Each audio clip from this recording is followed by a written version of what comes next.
Welkom by ons video oor die bestuur van projekkoste en begrotings. Ons sal ondersoek hoe om begrotingskoste te bepaal en 'n tydgefaseerde basislynbegroting te ontwikkel. Verseker dat uitgawes ooreenstem met die projekskedule vir effektiewe dophou.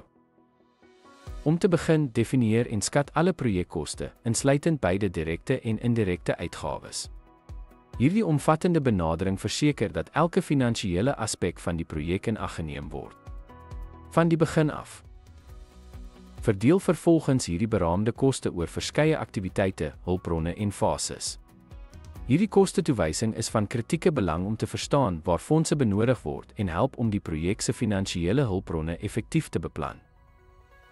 Skep 'n tydgefaseerde begroting deur die begroting oor die projektydlyn versprei. Hierdie metode laat jou toe om stel 'n basislynbegroting op, wat as verwysing dien na werklike koste teenoor beplande uitgawes te vergelyk. Rig die begroting in ooreenstemming met die projekskedule om te verseker dat fondse beskikbaar is wanneer nodig. Hierdie integrasie is noodsaaklik vir die handhawing van projekvordering en die vermyding van finansiële knelpunte gedurende kritieke fases.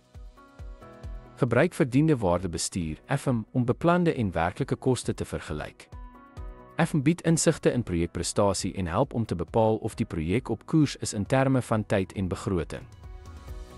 Moniteer kostes gereeld om afwykings tussen werklike en basislynkoste te identifiseer. Maak die nodige aanpassings om die projek op koers te hou, die basislynbegroting opdateer vir enige goedgekeurde veranderinge in omvang, koste of tydlyn. Ten slotte, 'n tydgefaseerde basisbegroting is noodsaaklik vir koste in lyn bring met die projekskedule. Hierdie proaktiewe benadering help om uitgawes te beheer en die projek se finansiële gesondheid te handhaaf.